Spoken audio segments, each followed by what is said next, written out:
আমাদের এলাকায় চাচা ভাতিজা এগুলো আছে কি নাই? কথা বলেন না, আছে কি নাই? আছে।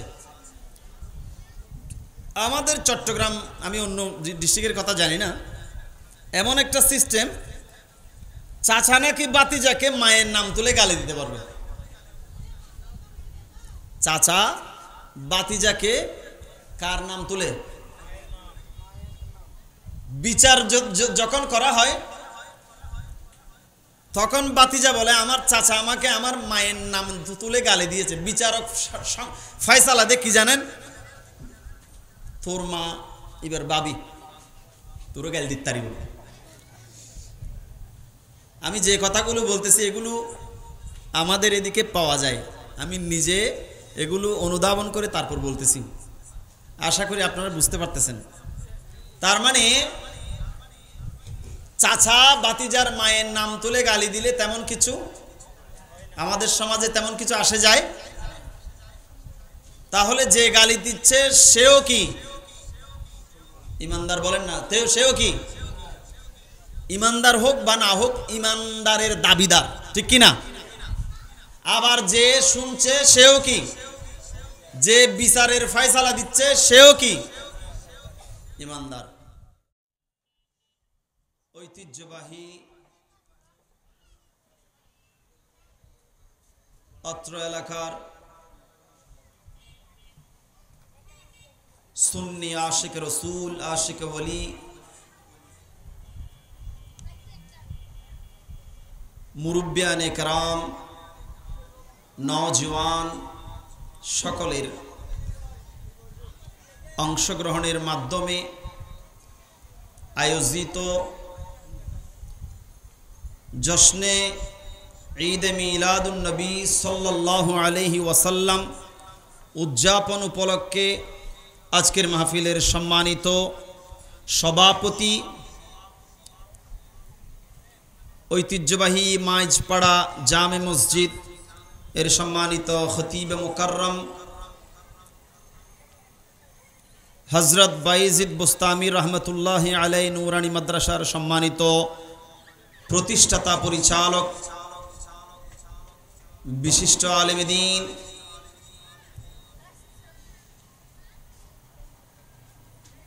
সুন্নি জনতার বলিষ্ঠ কণ্ঠস্বর, মুজাহিদ মিল্লাত হযরতুল আল্লাম হাফেজ মাওলানা মুহাম্মদ শাহাদাত হুসাইন কাদরি মাদ্দাজিল্লুহুল আলী, যিনি এতক্ষণ পর্যন্ত কোরআন হাদিসের আলোকে অত্যন্ত সুন্দর আলোচনা আপনাদেরকে শুনিয়েছেন। আজকের মাহফিলে প্রধান অতিথি হিসেবে যিনি তশরিফ আনবেন, ঐতিহ্যবাহী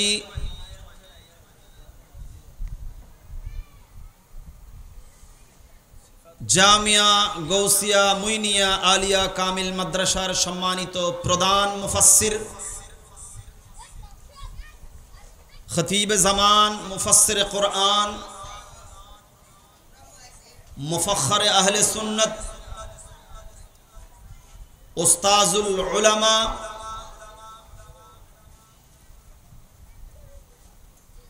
রৌনকে আহলে সুন্নাত হুজুর আল্লামা গাজী মোহাম্মদ শফিউল আলম নিজামী মাদ্দাজিল্লুহুল আলী, মঞ্চে উপবিষ্ট সম্মানিত উলামায়ে আহলে সুন্নাহ, মুরব্বিয়ানে কেরাম, অত্র এলাকার গণ্যমান্য ব্যক্তিবর্গ, আমার সামনে আপনারা যারা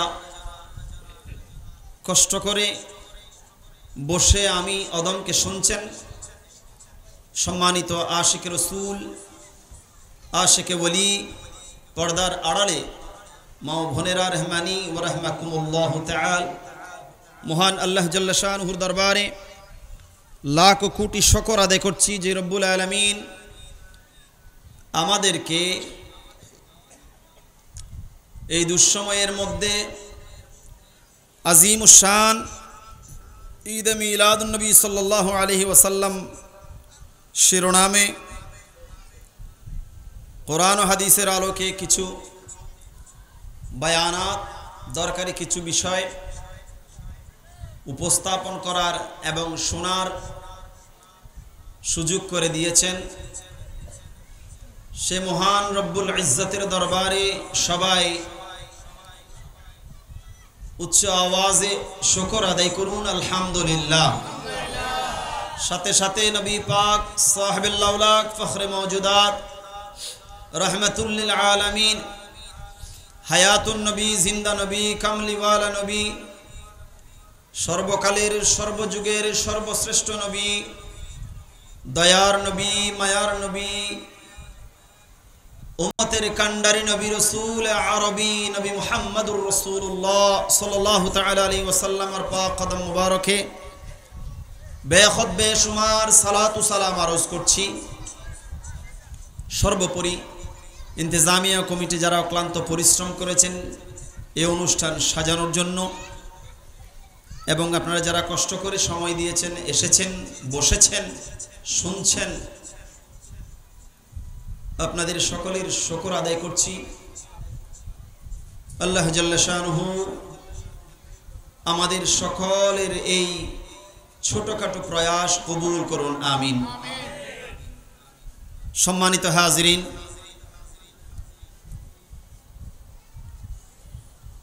আজ অত্যন্ত খুশির বিষয় অত্র এলাকার জন্য, আমাদের সকলের জন্য, যেহেতু এই এলাকার মধ্যে আল্লাহর মাহবুব নবীর মাহফিল সেজেছে। আপনারাও ভাগ্যবান, এই জরিয়ায় আমরা যারা সমবেত হতে পেরেছি আমরাও নিজেকে ধন্য মনে করছি। পৃথিবীতে অনেক কিছু পাওয়া যায়, কিন্তু যেখানে সেখানে দ্বীন ও ধর্মের ইলমের চর্চা যখন তখন যেখানে সেখানে চাইলেই বর্তমানে পাওয়া যায় না। আমাদের সমাজ, আমাদের পরিবার, আমাদের রাষ্ট্র বলেন, আমাদের ব্যক্তিগত জীবন ব্যবস্থা বলেন, মূলত আমাদের অনেক অধঃপতন হয়েছে, ঠিক কিনা? আমরা সবাই এক একজনের নাম শুনলে সবাই আমরা বুঝতে পারি কে মুসলমান, কে হিন্দু, কে খ্রিস্টান, ঠিক কিনা? কিন্তু একটু যদি ভালো করে খেয়াল করেন, আমাদের কর্মের দিকে লক্ষ্য রাখেন, বর্তমান সমাজে খুঁজে নিতে কষ্ট হয়ে যাবে কে মুসলমানের ছেলে, কে হিন্দুর ছেলে, ঠিক কিনা? এমন একটা, অর্থাৎ এত বেশি অধঃপতন আমাদের হয়েছে। তার মানে এটাই আরজ করছিলাম, আমরা নামে মাত্র মুসলমান সেজে বসে রয়েছি। আদৌ মুসলমানিত্ব কতটুকু আমাদের কাছে আছে তা এখন প্রশ্নবিদ্ধ। ইমানদার একটা জিনিস লক্ষ্য করবেন, আমরা একে অপরের সাথে অনেক মনোমালিন্য হয় কি হয় না? পারিবারিক অনেক বিষয় নিয়ে, অনেক পরিবারের ঘনিষ্ঠজনদের মধ্যে অনেক সময় হয়, আত্মীয়দের মধ্যে হয়, বন্ধু বান্ধবদের মধ্যে হয়। তো সেই জরিয়ায় আমরা বিশ্রী কতগুলো শব্দ অনেক সময় একজন আরেকজনকে ব্যবহার করি, গালাগালি করি, ঠিক কিনা? কারো মায়ের নাম তুলে অনেক সময় গালি দেয়, অনেক সময় অনেকে অনেক বাবার নাম তুলে গালি দেয়, ঠিক কিনা? দিয়ে কি দেয় না? এখানে এটা, এগুলো শহর এলাকা, আমরা গ্রাম থেকে এসছি, আমাদের ওদিকে এগুলো বেশি হয়। আপনাদের আবার দোষ দিচ্ছি না, হুজুর অনেক দূর দূর তো নাই, আনা গালি দিবি হইতে লিখবেন না, এরকম বলবেন। আবার আমি ক্ষমা চাচ্ছি, আসলে আমি এটা আরজ করছি না। এরকম ছোটোখাটো বিষয় আপনাদের এখানেও মনে হয়, আমাদের এখানে বেশি হয় কি হয় না? হয়। আমাদের এমন অধঃপতন হয়েছে, খুব খেয়াল করবেন। আমি একদম দীর্ঘায়িত করব না, হুজুর আসবে, বাস আসসালামু আলাইকুম, ততক্ষণ পর্যন্ত আপনাদের সাথে গুরুত্বপূর্ণ কথা হুজুরের জবান মাধ্যমে আপনারা শুনবেন। আজকে উনি প্রবীণ আলেমে দ্বীন, আমার হুজুর অনেক কথা বলেছেন, ওনার সম্পর্কে যত বলি কমই হবে। আল্লাহ ওনার হুজুরের হায়াতে এলমে হেলমে বরকত দান করুন, আমিন। যাই হোক, যেটা আরজ করছিলাম, আমরা এমন অবস্থা হয়েছে আমাদের, আমরা মুসলমানের ছেলে, বেশিরভাগ আমাদের বন্ধুত্ব মুসলমানের ছেলে মেয়েদের সাথে, ঠিক কিনা? একটু 19-20 হলেই দীর্ঘদিন যাবৎ সম্পর্ক, 10 বছর, 5 বছর, 3 বছর, 3 মাসের সম্পর্ক, 3 মিনিটের মধ্যে 19-20 হলো, আমরা মায়ের নাম তুলে, বাবার নাম তুলে গালি দিতে দ্বিধাবোধ করি না, ঠিক না বেঠিক? কিরে বাবা,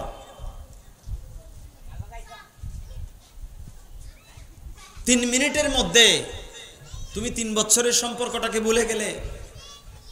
যার মায়ের নাম তুলে তুমি গালি দিচ্ছ তার সাথে তোমার 3 বছরের চলাফেরা, এটা একটা দিক। আর একটা দিক হচ্ছে, আমরা বন্ধু বান্ধবদের মধ্যে এমন কিছু পরিবেশ, এমন কিছু সিস্টেম আমরা আবিষ্কার করেছি যে একজন বন্ধু বা আরেকজন বন্ধুকে, একজন সমবয়সী মানুষ আরেকজন সমবয়সী মানুষকে, যাদের সাথে খুব ফ্রিলি চলাফেরা, তাদেরকে আমরা কথায় কথায়, এগুলো রাগারাগির মধ্যে না, কথায় কথায় হাসাহাসি করি, গালিগালাজ দিয়ে সম্বোধন করি, ঠিক না? আপনাদের এখানে এগুলো আছে কিনা আমি জানি না, আমি আমাদের দিকের কথা বলতেছি। এটা একটা হচ্ছে রাগারাগির মধ্যে গিয়ে, ঝামেলার মধ্যে গিয়ে গালাগালি করা, আর একটা হচ্ছে কি একদম ফ্রিলি, অর্থাৎ যে গালি দিচ্ছে সেও মনে করছে না যে এটা আমি ওকে গালি দিচ্ছি, আবার যে গালিটা শুনছে তাও সেও তার মা তুলে বাবা তুলে গালি দিচ্ছে, সেও কিন্তু কি ওটা শুনে নারাজ হচ্ছে না। আপনারা আর হতানো বুঝতে লিখবেন, বুঝতেছেন আপনারা? কিন্তু আয় না গ্রামত্ব আসছি আত্মা ওনারা শুদ্ধ ভাষা হতো হস্টর, ওনারা তো হস্ট হইবার হতানো, ঠিক না?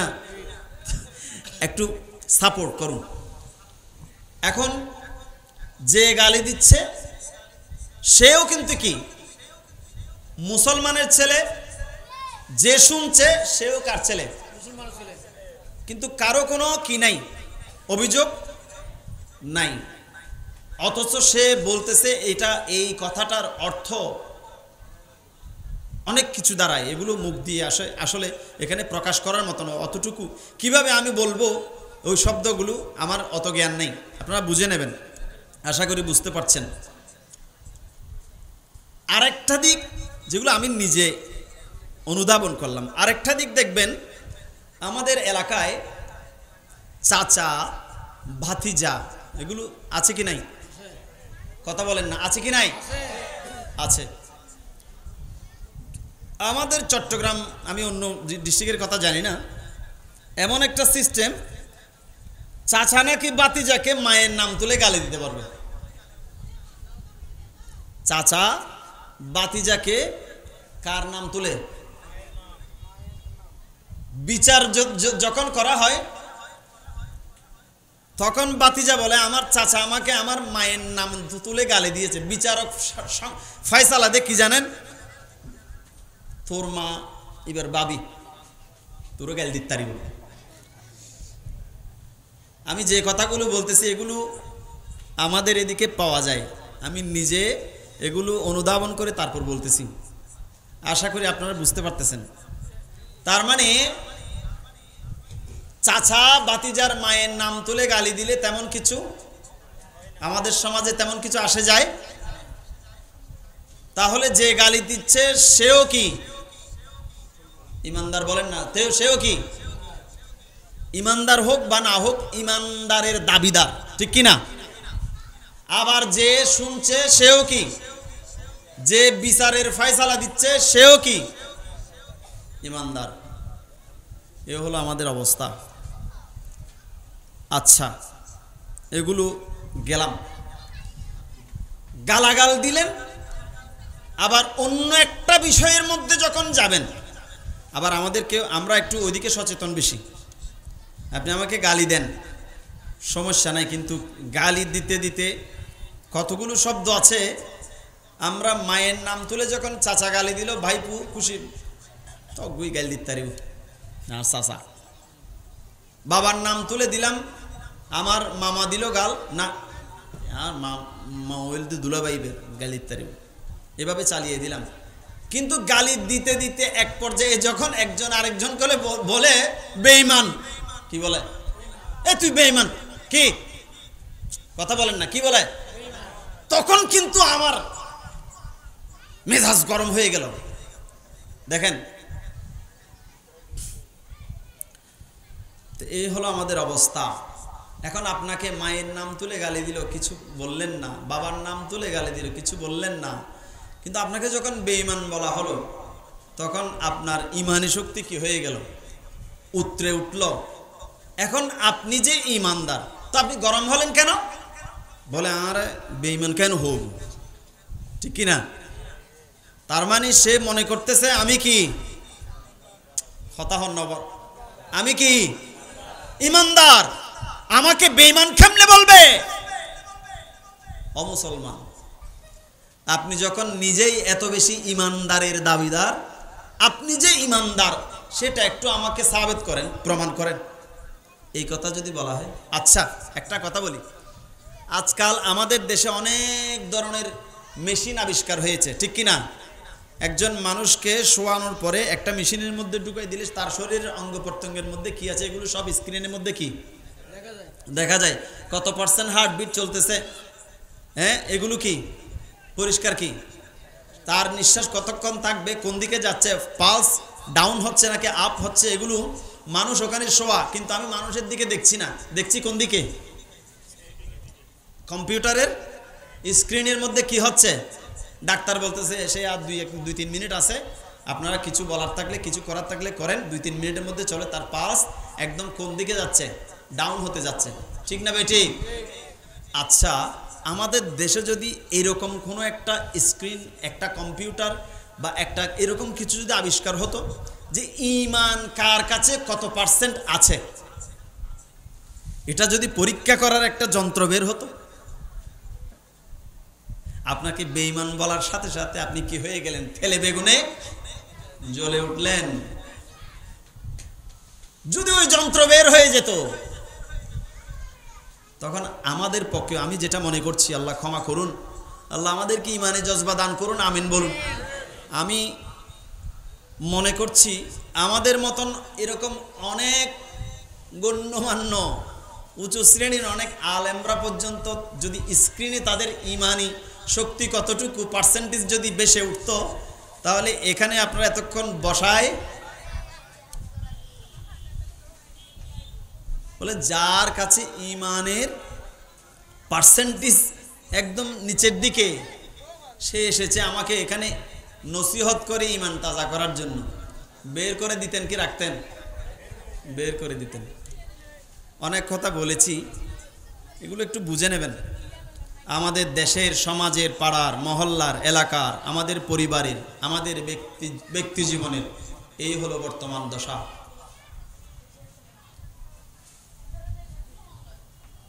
অনেক মানুষ এখানে আমরা এসেছি, আজকে মিলাদুন্নবী উদযাপন হচ্ছে। কি কথা বলেন না একটু, কি হচ্ছে? মিলাদুন্নবী। তো মিলাদুন্নবী আপনাকে শিক্ষা কি দিয়েছে? মিলাদুন্নবীর শিক্ষা কি?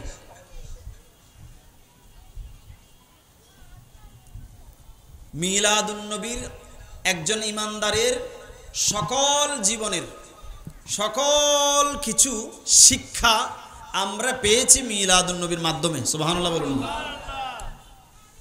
মিলাদুন্নবীর মাধ্যমে পেয়েছি আমরা নামাজ, ঠিক কিনা? আজকে যদি এখন জিজ্ঞেস করা হয়, এখানে অনেক মানুষ এসেছেন, শতাধিক মানুষ হবে, এর উপরে হবে, কয়জন আমরা ফজরের নামাজ পড়েছি? কয়জন আমরা 5 ওয়াক্ত পড়ি আজকে? এখন যদি আপনাকে বেনামাজি বলা হয়, ঠিক আছে আই নামাজ নফরি দেই, আরে বেনামাজি হদ দে। যে রোজা রাখে না তাকে যদি বেরোজগার বলে, সে বলবে কি ঠিক আছে আই রোজা ন রাখি।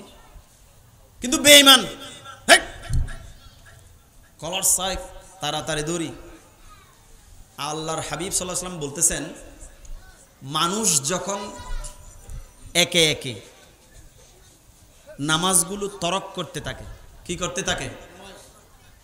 একদিন 2 দিন 1 ওয়াক্ত 2 ওয়াক্ত এভাবে যখন মানুষ সালাতকে বৃদ্ধাঙ্গুলি প্রদর্শন করতে থাকে, নামাজ ছাড়তে থাকে, আল্লাহর মাহবুব হাদিসে পাকে বলেছেন সে উম্মত অতিসত্বর কুফুরির মধ্যে ডুবে যায়। নাউজুবিল্লাহ বলুন না। তো আপনাকে তো কুফুরির মধ্যে আপনি ডুবে রয়েছেন, আমি ডুবে রয়েছি নামাজ তরক করার কারণে, কিন্তু আপনাকে যখন বেঈমান বলা হলো, আপনার ইমানি জজবা কি হয়ে গেল? জাগ্রত হয়ে গেল। এ হলো আমাদের অবস্থা। তার মানে এটাই আরজ করছিলাম, মূলত অনেক কথা আছে হয়তো এগুলো সময় সংক্ষেপে বলা সম্ভব নয়। তার মানে এটাই যে আমরা মুখের মধ্যে যতটুকু ইশকে রাসূল হুব্বে মুস্তাফার পরিচয় আমরা দিয়ে থাকি, মূলত কর্মের ক্ষেত্রে অতটুকু।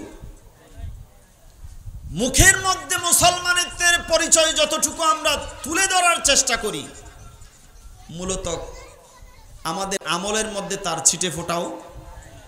মুখের মধ্যে আমাকে বেঈমান বললে, ঈমানিত্বের দাবি নিয়ে যখন আমি গর্জে উঠি, মূলত আমার আমল দেখলে ঈমানের পার্সেন্টেজ কত পাওয়া যাবে আল্লাহু আ'লামু ওয়া রাসূলুহু, আল্লাহ রাসূলের ভালো জানেন, আমি জানি না। যাই হোক, আল্লাহ আমাদেরকে হেদায়েত দান করুক, আমিন।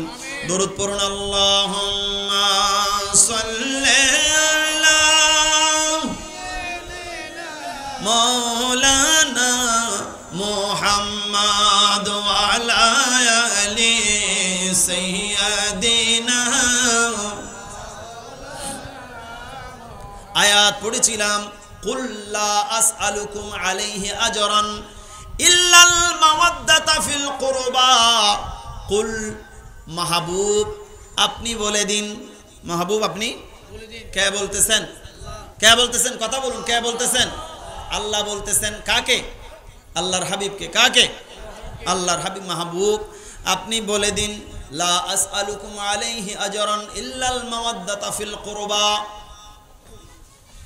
ওই আয়াত না, কুল বিফাদলিল্লাহি ওয়া বিরহমাতিহি ফাবিযালিকা ফালইফরাহু। মাহবুব আপনি বলে দিন, বিফাদলিল্লাহি, আমি আল্লাহর পক্ষ থেকে আপনার উম্মত যখন কোনো ফদল করম, কোনো মেহেরবানি, কোনো দয়া, কোনো নিয়ামত পাবে, সুবহানাল্লাহ বলুন না, ফালইফরাহু, তারা পাওয়ার পরে যেন একটু খুশি উদযাপন করে। সুবহানাল্লাহ বলুন না।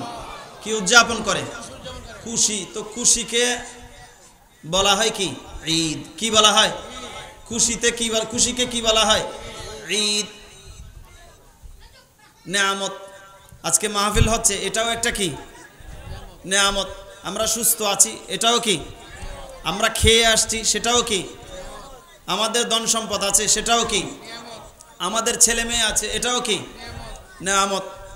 আমরা রিজিকের মধ্যে একদম পরিপূর্ণ, সেটাও কি? নেয়ামত।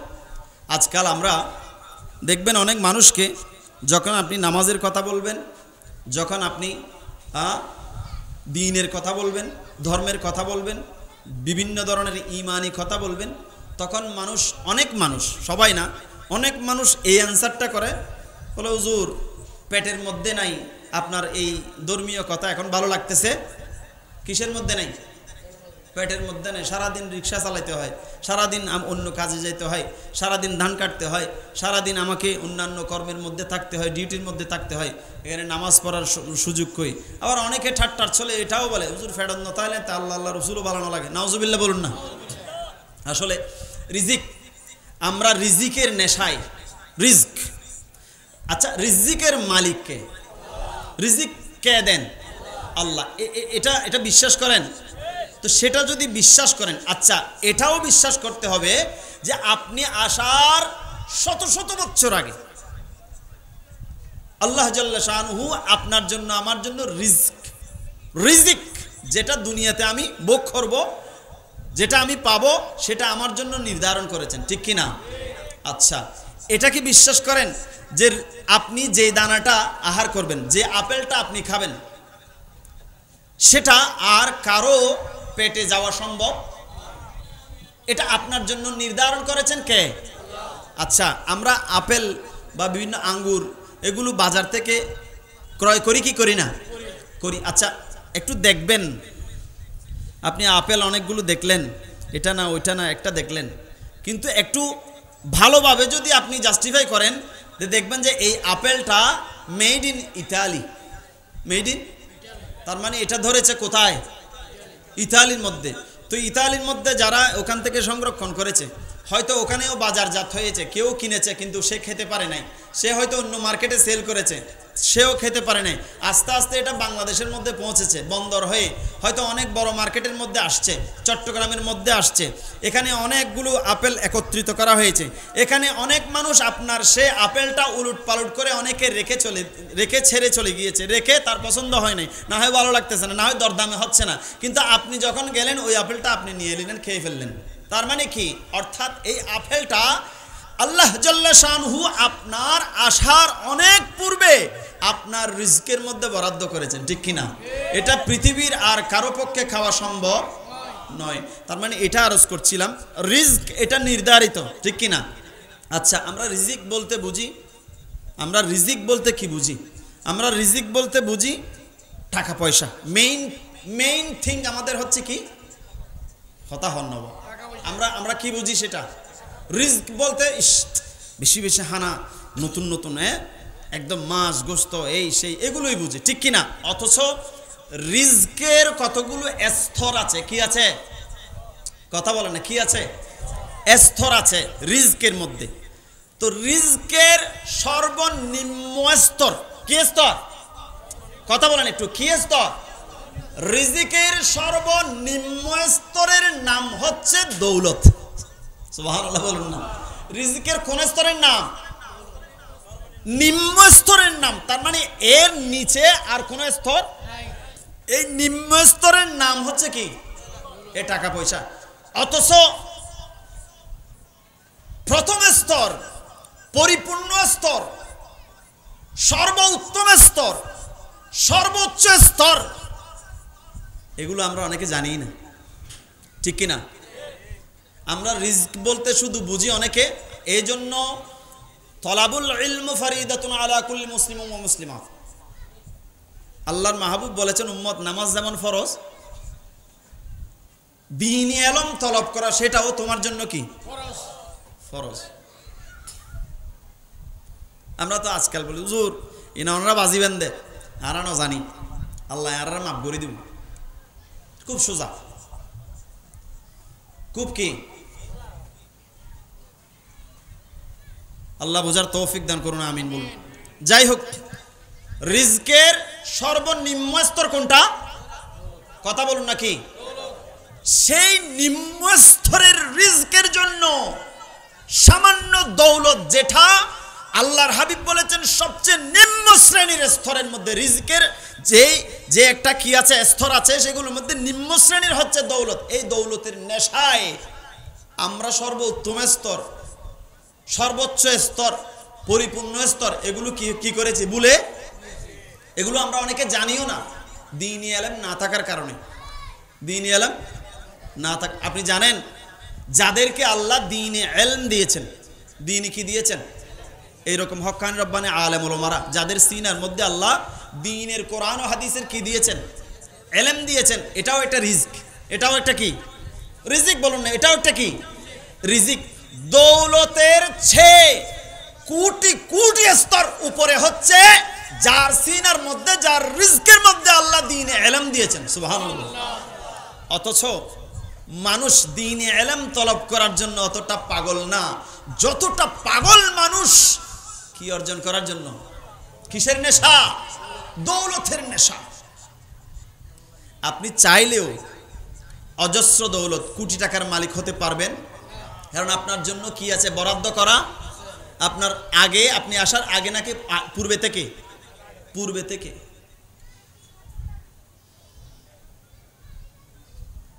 এখানে রিজকের কথা বললে অন্যদিকে চলে যাবে। সর্বোত্তম স্তর, রিজকের নিম্ন স্তরের কথা বলবো, এই জন্য আরেকটু ইশারা দিচ্ছি। সর্বোত্তম স্তর হচ্ছে রিজকের কি, সর্বোত্তম রিজকের স্তর হচ্ছে একজন যার ভাগ্যে একজন নেককার স্ত্রী জুট আল্লাহ দান করেছেন। সুবহানাল্লাহ বলুন।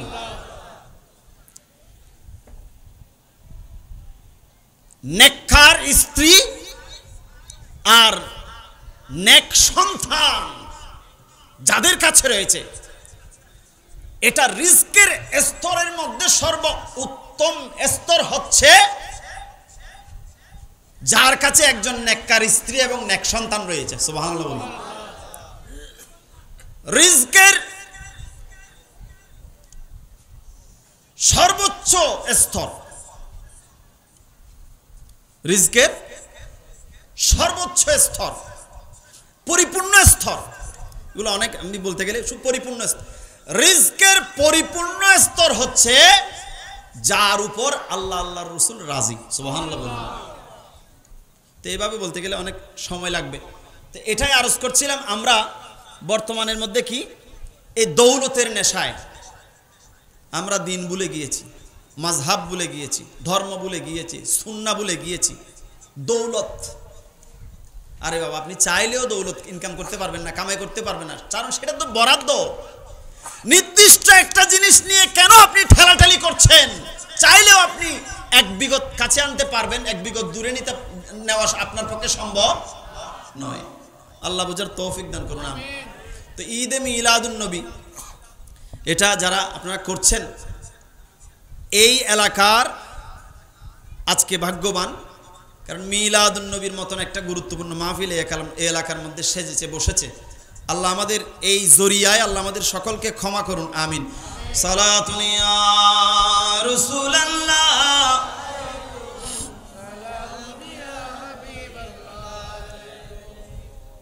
বিফাদলিল্লাহি ওয়া বিরহমাতিহি ফাবিযালিকা ফালইফরাহু। কুল মাহবুব আপনি বলে দিন আপনার উম্মতদেরকে, কুল, এই যে এই কত শব্দটা আমি মিলাদুন নবীর যত মাহফিল আছে সব জায়গায় বলি, ফালইফরাহু, তারা যেন ফদল করম পেয়ে, মেহেরবানি পেয়ে, আল্লাহর মেহেরবানি কথা ওখানেই ছিল। আমাদের রিজকের মধ্যে আমাদের স্ত্রী পুত্র আল্লাহর কি মেহেরবানি, বলুন না, আল্লাহর কি দয়া, আল্লাহর নেয়ামত, ঠিক কিনা? আমাদের দ্বন্দ্বলত এগুলো আল্লাহর কি নেয়ামত, আমাদের স্ত্রী পুত্র এগুলো আল্লাহর কি, আমাদের মা বাবা এগুলো আল্লাহর কি নেয়ামত, ঠিক কিনা? আল্লাহর নেয়ামত। তো নেয়ামতের মধ্যে স্তর আছে, কি আছে? কি আছে? আল্লাহ অসংখ্য নবী রাসূল বানিয়েছেন।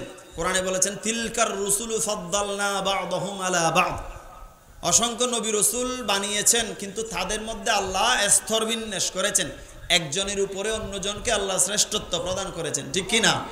যেমন সমস্ত নবী রাসূল এক পাল্লায় দিলেও আমার রসুল যদি, রসুলের নবুয়ত যদি এক পাল্লায় রাখা হয়, আসমান জমিন কি হয়ে যাবে? তফাৎ হয়ে যাবে। আমার নবী আর অন্য নবী এক সমান, তাহলে বোঝা যাচ্ছে আল্লাহ নবীদের মধ্যেও কি করেছেন? একজনের উপরে অন্যজনকে কি দিয়েছেন? শ্রেষ্ঠত্ব প্রদান করেছেন। তার মানে নেয়ামতের মধ্যে বড় ছোট আছে কি নাই? আছে। আচ্ছা, শরীরের অঙ্গ প্রত্যঙ্গ, পায়ের তালু থেকে মাথার তালু পর্যন্ত সবগুলো কি আল্লাহর কি নেয়ামত, বলুন আল্লাহর নেয়ামত। আচ্ছা, একটা জিনিস লক্ষ্য করুন, আমি সবগুলো বলছি না। আচ্ছা, এই দুইটি চোখ, শরীরের মধ্যে যত পার্টস, যত আমাদের অঙ্গ প্রত্যঙ্গগুলো আছে, এগুলোর মধ্যে সবচেয়ে দামি হচ্ছে এই দুটি চোখ। অন্যতম শ্রেষ্ঠ একটি নিয়ামতের নাম হচ্ছে কি? চোখ। তো এটা কত বড় নিয়ামত, যার কাছে এই দুইটা চোখ নাই সে বুঝবে, ঠিক কি না? আবার এই চোখের কাজ কি? চোখের হাস কি? দেখা। তা আমি আপনাদেরকে দেখতেছি, কিন্তু কে কি কোন কালারের টুপি দিয়েছেন, কে কি রকম দাড়ি রেখেছেন, কার নাম কি, সেটা জাস্টিফাই করা চোখের কাজ না। চোখের কি না? চোখের কাজ হচ্ছে শুধু দেখা। চোখের কাজ কি? যেমন ক্যামেরার কাজ দেখানো, কিন্তু এটা মাহফিল নাকি অন্য কিছু হচ্ছে সেটা একজনকে বলতে হয়, ঠিক কি না? যেমন এটার জরিয়ায় কথাটা ওখানে যাচ্ছে, কিন্তু ওই ক্যামেরাটা কি শুধু কি করছে? দেখা। চোখ হচ্ছে আমাদের শরীরে দুইটা ক্যামেরা, শুধু দেখানো। কি দেখাচ্ছে? এটা কি? এটা জাস্টিফাই করা চোখের কাজ নয়। তো এখন এটা কে জাস্টিফাই করবে? এটা জাস্টিফাই করে আমাদের ব্রেইন। আমাদের কি? এজন্য ব্রেইন হচ্ছে শরীরের 1 নাম্বার নিয়ামত। সুবহানাল্লাহ বলুন। শ্রেষ্ঠ নিয়ামত শরীরের মধ্যে কি? কারণ কেননা চোখও আছে, কান আছে, সব কিছু আছে, সুন্দর সুঠাম দেহ আছে, কিন্তু ব্রেইন অচল। সে কোনটা মা কোনটা তার স্ত্রী পার্থক্য করতে পারে, অথচ সে দেখতেছে, ঠিক কি না? সে কি করতেছে?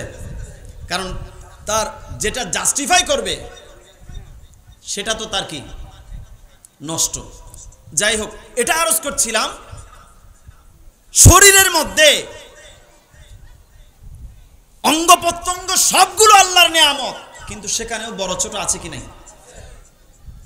এভাবে যদি আপনি কায়নাতের মধ্যে সকল নিয়ামত, আসমান জমিন গ্রহ নক্ষত্র তারকারাজি যদি পরিবার পরিজন থেকে শুরু করে যদি সবগুলো যদি উম্মত বিশ্লেষণ করেন, তাহলে সকল নিয়ামত দুনিয়ার মধ্যে মানুষ পেয়েছে একমাত্র রাহমাতুল লিল আলামিনের মিলাদের কারণে। সুবহানাল্লাহ।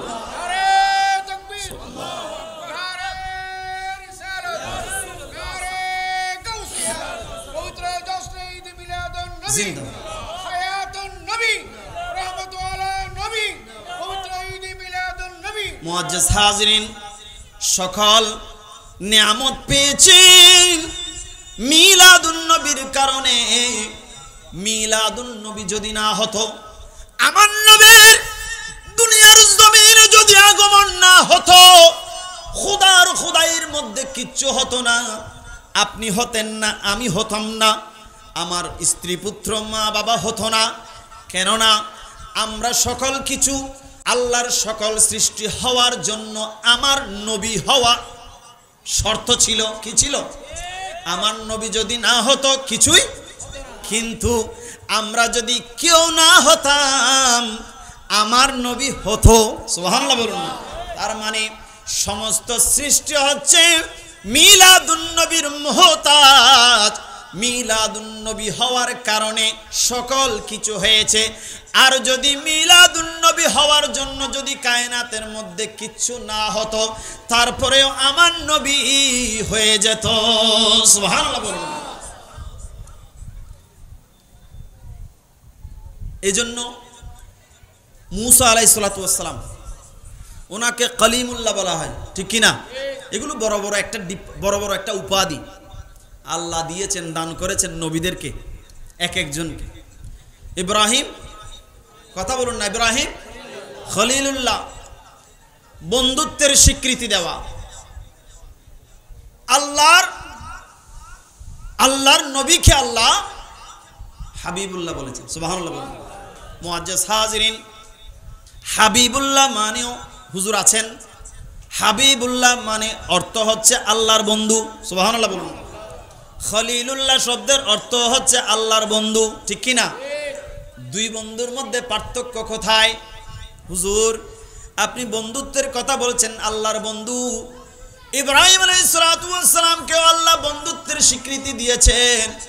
ও মুসলমান, জেনে রাখো, জেনে রাখো, আল্লাহ দুনিয়ার মধ্যে ইব্রাহিম আলাইহিস সালাতু ওয়াস সালামকে প্রেরণ করে আল্লাহ অনেকগুলো পরীক্ষা নিরীক্ষা করেছেন আল্লাহর নবী ইব্রাহিম আলাইহিস সালাতু ওয়াস সালামকে।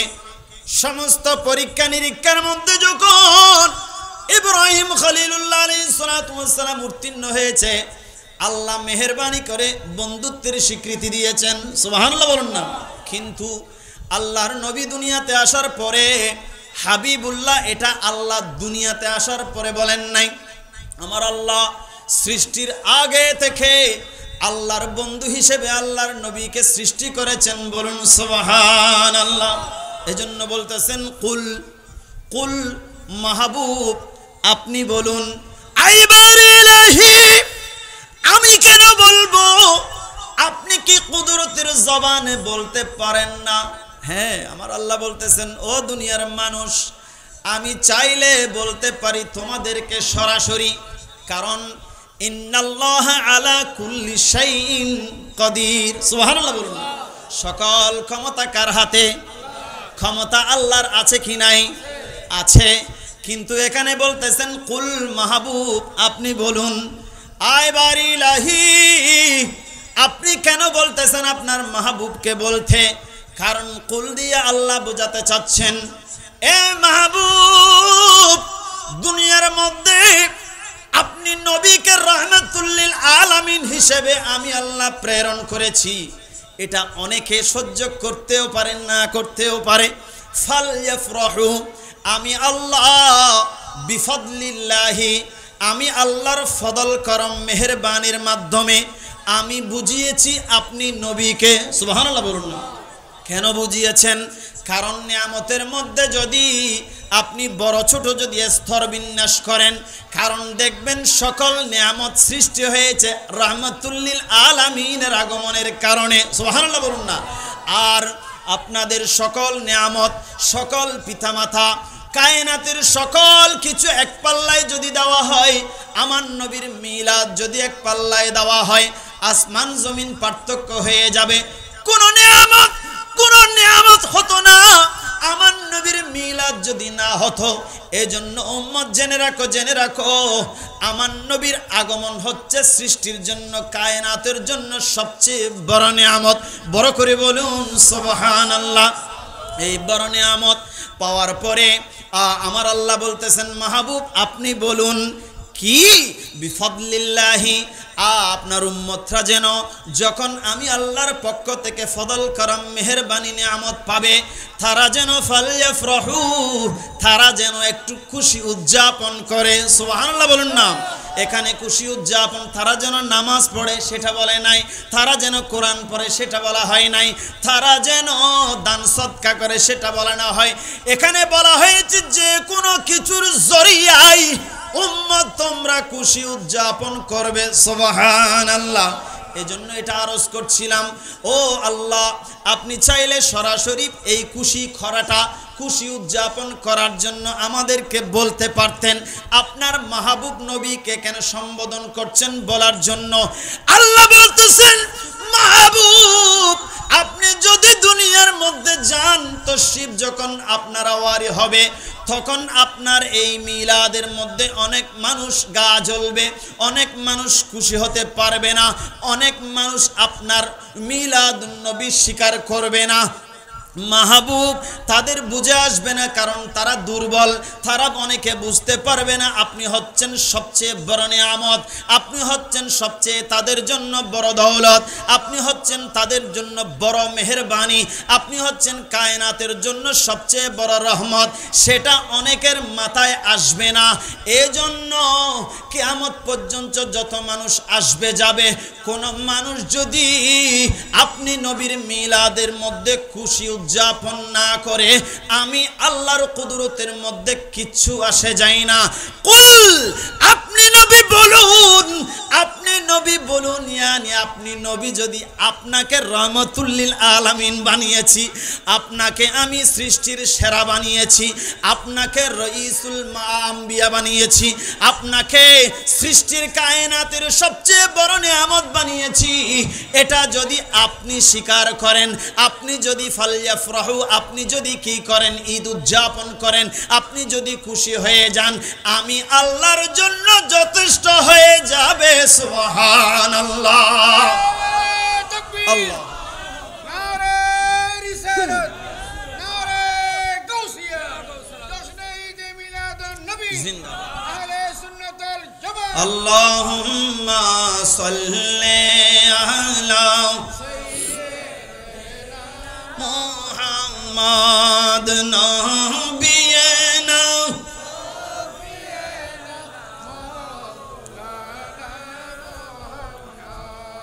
এজন্য মিলাদুন নবী আজকে এলাকার মধ্যে সেজেছে, আমরা ভাগ্যবান, ঠিক কিনা? আপনারাও ভাগ্যবান। আল্লাহ আমাদের সকলকে মিলাদুন নবীর সদকায় কবুল করুন, আমিন বলুন। সালাতুন ইয়া রাসূলুল্লাহ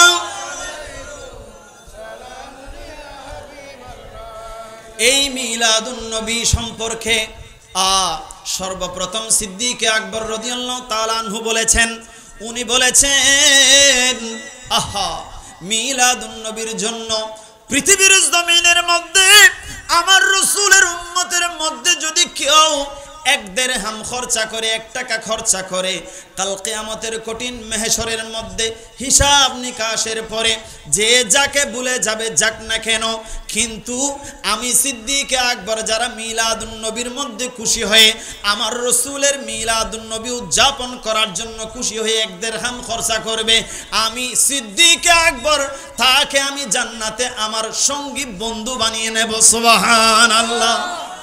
তাহলে মিলাদুন নবীর মধ্যে খরচা করলে লাভ আছে না নাই? লাভ না ক্ষতি? লাভ। যারা আসছেন বসছেন আপনাদের কি লাভ হচ্ছে না ক্ষতি হচ্ছে? আল্লাহ বুঝার তৌফিক দান করুন, আমিন। এটা সিদ্দিক আকবর, আমাকে সিদ্দিক আকবরের সম্পর্কে কিছু বলতে বলা হয়েছে যে এটা এমন একটা জাত, এমন একটা শখসিয়ত যার আলোচনা আমার ক্ষুদ্র জ্ঞানে শেষ করা কোনোদিন সম্ভব। কিয়ামত পর্যন্ত শুনবেন, চলতে থাকবে সিদ্দিক আকবরের শান, কোনোদিন শেষ হবে না। অসিদ্দিক, তুমি তো মামুলি একজন ইনসান, আরবের মধ্যে দরিদ্র একটা মানুষ, তোমার এত মর্যাদা, তোমার এত শান শৌকত, তোমার মান মর্যাদা সম্পর্কে বললে মানুষের অন্তর জুড়াবে না, শেষ হবে না, মানুষের জ্ঞানের মাধ্যমে তোমাকে বলা শেষ করতে পারবে না। এত কাবিলিয়ত তুমি কোথায় পেয়েছো? সিদ্দিক আকবর বলবে কোথাও পাই নাই, এগুলো সবগুলো আমার নবীর কদমের সাদকা। সুবহানাল্লাহ। সালাতুন ইয়া রাসূলুল্লাহ, সালামুন ইয়া, একটু করে ইশারা দিচ্ছি। সিদ্দিক আকবর, আজকে আমরা মিলাদুন নবীর জন্য, দ্বীনের জন্য, ধর্মের জন্য, মাযহাবের জন্য অনেকে অনেক কিছু টাকা পয়সা শ্রম দিয়ে, কথা দিয়ে, বার্তা দিয়ে, মোহাব্বত ভালোবাসা দিয়ে সাহায্য করছি, এগিয়ে আসতেছি। এই মাহফিল সাজানোর পিছনে অনেকে হয়তো শ্রম দিয়েছেন, শারীরিকভাবে বিভিন্ন ধরনের সহায়তা করেছেন, কিন্তু এই স্যাক্রিফাইস, এই ত্যাগ আর সিদ্দিক আকবরের ত্যাগ আসমান জমিন পার্থক্য। সুবহানাল্লাহ বলুন না। আহা, একদিন একটি ঘটনা শুনেন। হযরত আব্দুর রহমান রাদিয়াল্লাহু তাআলা আনহু সিদ্দিক আকবরের বড় ছেলে, সিদ্দিক আকবরের কি বড় ছেলে, উনি বলতেছেন, বাবা আমি আপনাকে যুদ্ধের ময়দানের মধ্যে কয়েকবার আমার সন্নিকটে পেয়েছিলাম, আমার সন্নিকটে। তখন আব্দুর রহমান ইসলাম গ্রহণ করেন নাই। সিদ্দিক আকবর আমার রাসূলের সাথে যুদ্ধের ময়দানে, সুবহানাল্লাহ বলুন না। আব্বাজান আমি আপনাকে যুদ্ধের ময়দানের মধ্যে কয়েকবার ভাগে পেয়েছিলাম, আমি চাইলে আপনার গর্দানের মধ্যে অনায়াসে তরবারি চালিয়ে দিতে পারতাম। সুবহানাল্লাহ বলুন না। হ্যাঁ পেয়েছিলে, আচ্ছা তো কেন করো নাই এই কাজ? কারণ আমি তো তোমার শত্রু। নারে তাকবীর।